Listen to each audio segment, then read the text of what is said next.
Have you ever cried after a Zoom meeting and then talked yourself out of quitting again? Or have you ever felt like the only unicorn in a room full of donkeys?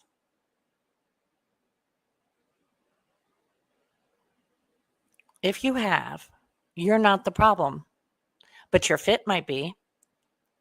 Let's talk about how to stop repeating the same job heartbreak and find a role that finally fits. Hey, I'm Wendy, and if you're new here, welcome. I've coached hundreds of professionals to find jobs they love and that love them back, and that make them love their entire lives. I don't just coach job seekers. I built teams, I've run hiring processes, I've trained interviewers. I've conducted over 12,000 interviews in my career. I've seen what makes a great match and what leads to misery. So if you're tired of forcing a fit, you're in the right place. Bad jobs cost more than just time. They hurt your confidence, they impact your health, they follow you home, to your kids, your partner, your energy, all the things that are most important in your life. And most people stay because they're afraid of ending up in the same situation again. But what if you had a strategy to stop that cycle?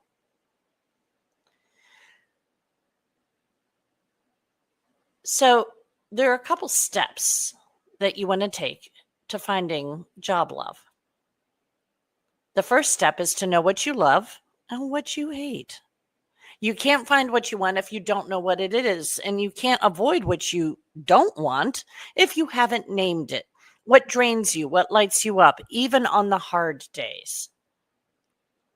So tell me in the comments, what's one thing you never want to deal with again in a job? And I think it'd be a lot of fun if we don't need to put it in my DMs. You actually put it in the comments. I want to get my community sharing, because I think these answers are going to be fire. What is the one thing you never want to deal with again in a job? I love these answers. These are awesome. So step 2 is to know what makes you a unicorn. Too many of us water ourselves down to fit. And trust me, I may not do that anymore, but I did it for a long time.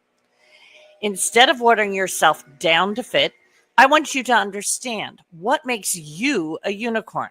And do you want to work with other unicorns or a mixed herd? All I can tell you is I have been there and been the only unicorn in a land of donkeys, and it was one of the most miserable things I have ever experienced. I don't want that for you. I want you to know your magic and find the people who value it. Step 3 is to find the right size company for you. Company size impacts everything: the speed, the chaos, the structure, the risk, the politics. What size company brings out your best? And are you targeting the right ones or falling for big names and job titles? I want to stop and talk for a minute, because 2 of the core components of my job search coaching program touch these 2 pieces.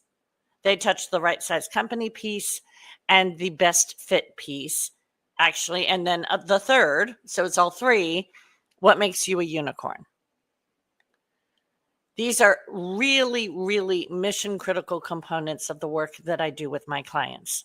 And the funny thing is that when people come to me, for the most part, that's not what they think that they need. So I'm going to let you know a little secret.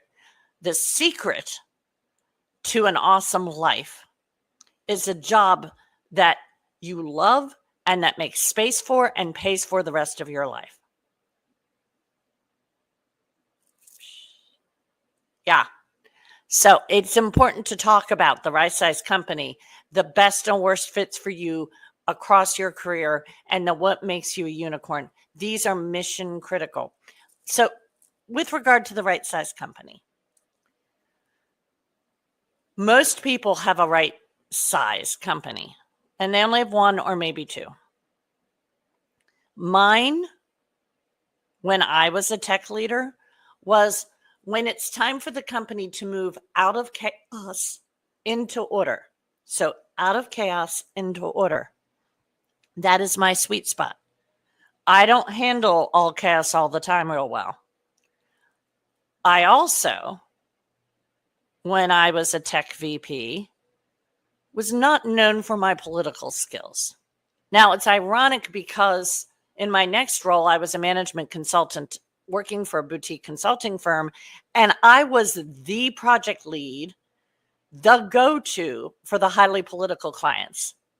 But it's different being the external expert coming into a political environment than it is being an executive in a political environment. They're two very different ball games. Okay, so just to repeat, those steps were know what you love and hate, know what makes you a unicorn, find the right size company. Which of those do you know the answer to? And which of those do you have no idea? Let me know in the comments. Now, if you don't do those three things, what happens? What happens if you don't? If you don't get clear on what fits you, you'll end up in the same cycle, the same bad boss, the same red flags, the same burnout, the same coming home and wanting to kick your dog. Not that you're going to actually kick your dog, but that same coming home and it's just ugh all over again. My clients who actually cried on their way home from work every day. So let's recap.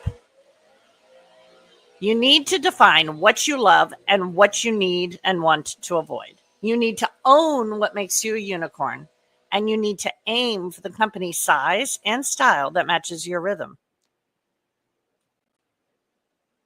I've created a job love cheat sheet to help you ask the right questions during interviews so you don't fall for culture copywriting again. And if you're tired of job heartbreak and want real support, I have a few spots open for one-on-one coaching. Let's hop on a free clarity call to see what's right for you. I'll drop the link in the comments or just send me a message and say, clarity call. Let's find job love in all the right places.